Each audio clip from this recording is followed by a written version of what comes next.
and he's I want to say average. I guess I don't want to be too unkind. Yeah, he has his moments, but by no means is he an effective player. As far as what the Saints do, what Sean Payton does in his offense with that position, I'm personally surprised that Cadet is still on the team. Let's put it that way. I'm trying to be nice. But he's a favorite of Sean Payton. You can see that's the reason why he keeps bringing him back every year. He likes the kid. And likes what he brings to the table, and he's also capable in the kick return game, which I think is another factor of him being kept around as long. But there's no question they need a guy that's capable of being, doing damage, so to speak, at that position. And Coach is exactly right. I would be shocked. I'd be blown away if they don't draft a player of that ilk in this draft. Now, it not necessarily has to be McCaffrey, who you alluded to, the young man from Stanford, who's an outstanding player, All-American, and generally regarded as the top player at that type of position. Because obviously you have your power backs like a Leonard Fournette, of course, but then McCaffrey is a whole different animal, so to speak, and he's dynamite. But there's some questions of how effective his game will translate to the professional level. I don't see the Saints. Well, first of all, I don't think he's going to get past Carolina at 8, because I hear the Panthers are hot in pursuit of him, and if he's there when they get on the clock at 8, they're going to take him. So we'll see how that plays out. If he's available at 11, would the Saints consider it? Yeah, I think they will. Doesn't mean they're going to take him. If he's still there by some miracle at 32, then I think they'd pounce on him in a heartbeat. But I doubt he'll make it that far down. But there's other guys in this draft who could fill that role. You got a kid like Kareem Hunt at the University of Toledo, who was in my mock draft. You've got other guys like Elijah McGuire for the University of Louisiana Lafayette, who I think could sneak down there maybe in the 6th round.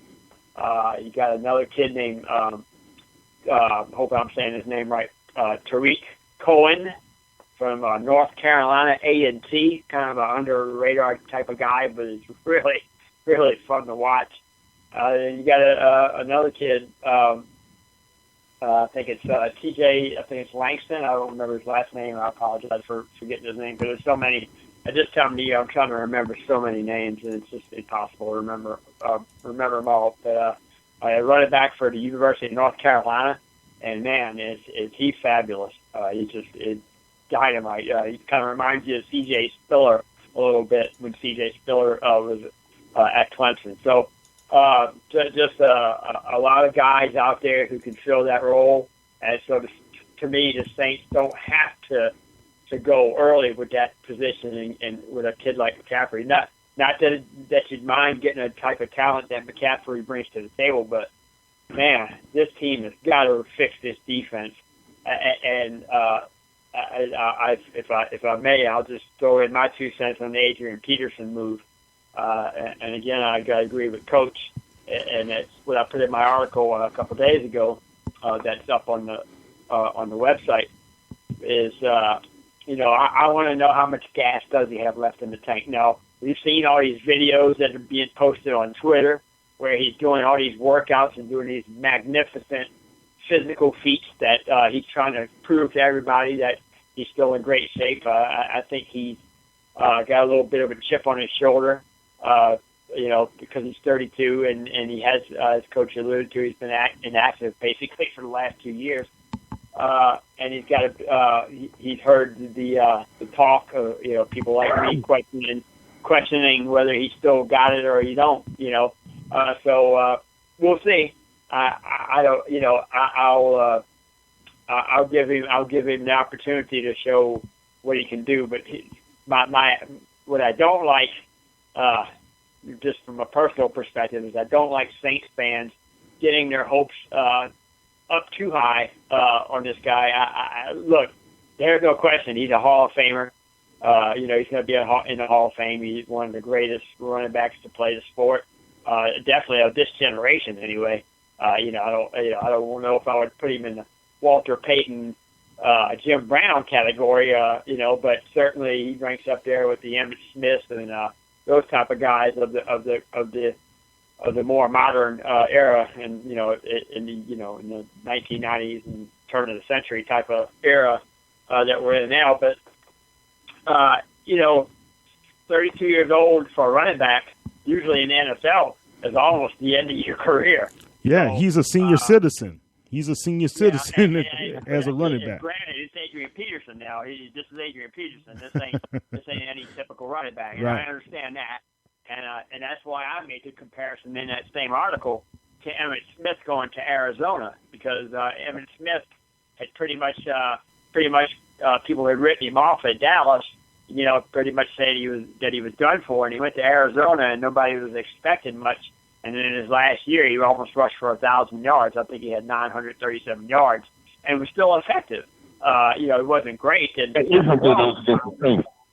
was still effective. So, point being that I think, depending on how Sean Payton decides to use him, and I also mentioned in the article, I think the most effective way that Sean Payton could use Peterson is to use him like they used Mike Bell, the running back. If you recall, during the 2009 Super Bowl season, they had Mike Bell was in that the quote unquote closer type of role, and I think that would be the best way to use him. Would to be you let Ingram be the starter, get his 20 to 25 carries, and you bring Peterson in basically to give Ingram a breather.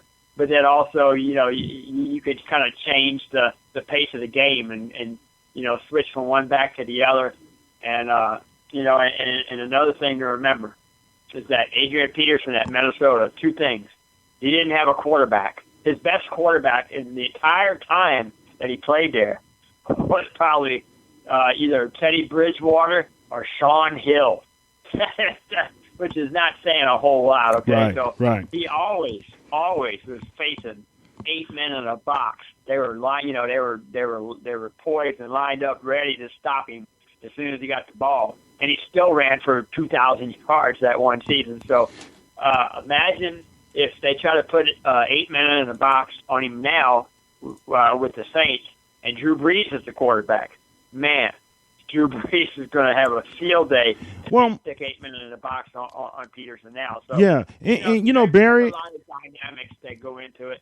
So we'll see how it plays out. Yeah. One thing I will say, Sean Payton, if anybody can get the most or get the maximum amount out of Adrian Peterson, it'll be Sean Payton. Okay, yeah, and I agree, Barry. I think you can look at how they utilize Hightower as well as Mike Bell back then as well. I think anywhere it goes, guys, if you have two guys who are premier or compared to be starters in the league in the backfield on the same team, that is something that a team would need to game plan for, because Adrian Peterson, if he still has a little bit left in the tank, he still can be a dangerous person to be able to break a few tackles, break a few long ones. That's what we need. So I think either way it goes, it's going to be a positive for the New Orleans Saints. Brendan, out in Carolina, and you heard Barry say something about the fact that they're looking at McCaffrey. Do you think that they're going to go more offense out there for the Panthers, being our opponents in the NFC South, or they're going to try to look at improving their defense? Well, for a long time, I heard a lot of rumors that Jacksonville could trade back and that the Panthers were a team that could definitely be a suiting partner to trade up to 4. But I'm hearing a lot of what Barry's been hearing, is that McCaffrey and Carolina almost a done deal if McCaffrey's there. I disagree with it personally. If I'm a GM for the Carolina Panthers, I'm looking at the fact, yes, there's a running back issue. But this is a very deep running back draft. And you can get a guy that fits the offense a lot better than McCaffrey does maybe later. I know Mixon's got a lot of question marks around him. I really like James Conner out of Pittsburgh. Yeah. If I'm Carolina, I want to look corner at 8, but in where they're selecting, you might not have a corner that's got the best grade there at 8.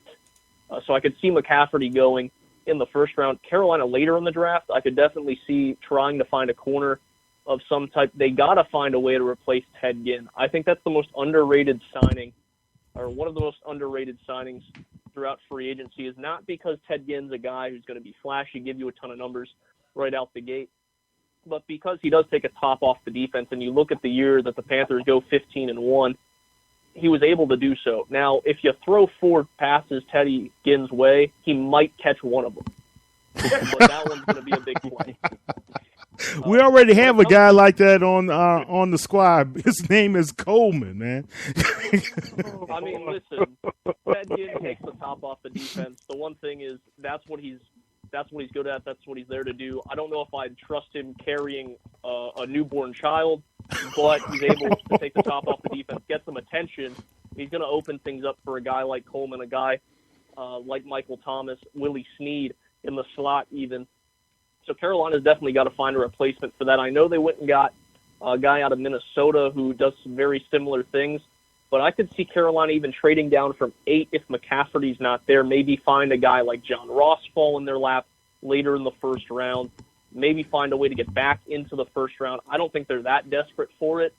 But if I'm Carolina, I'm really thinking, is Christian McCaffrey really the best fit for our offense? Because you look at the offense, you look at the type of backs that they've had the last few years. You look at double trouble not too long ago with D'Angelo and Jonathan Stewart. I'm thinking that Leonard Fournette or Dalvin Cook's a much better fit with the offense they want to run, opposed to a scat back like McCaffrey. So it's confusing for me, but if they want to make the wrong pick, I'm sure okay. Saints fans and the rest of the NFC South will be happy with it. That's right. I agree with you, man. I would hate to see Cooks, but some people say that he may go to Tampa Bay, or if Tampa Bay, I know they're trying to see if there's a trade partner out there to get out of the first round for themselves. But either way, man, it's going to be a very talented running back core. I was surprised New Orleans decided to bring AP into the fold, but I can see the logic, and I agree. We still have that missing component. We do need that person who's going to be a little shifty, who could be the person that can give us some presence in those screen passes, and we haven't really had that since Pierre Thomas, So let's see how things translate. So I'm going to turn to you, professional man. What's the feeling with all of the people in New Orleans right now? How do they feel about what's going to happen in the draft on tomorrow for the New Orleans Saints? Well, everybody's excited as usual every year, how we are out here, but the speculation as to whether they're going to go offense or defense has been out there, especially when the talk was a few weeks ago. The talk was, should the Saints go for Leonard Fournette if he's still available at 11? And and I think the thought was like kind of even both ways.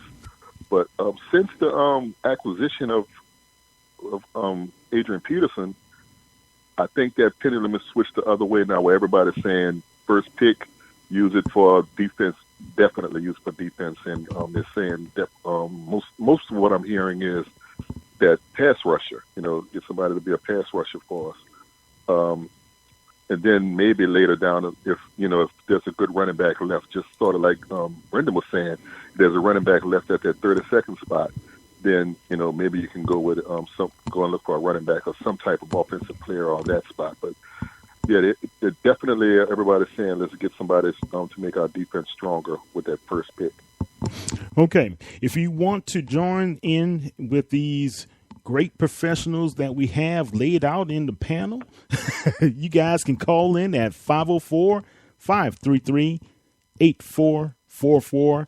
to the Saints News Network. All right, Bob, I'm going to start it off with you. I want to get a feel for your inner GM. We're going to go through your first 2 picks for the New Orleans Saints and just a brief explanation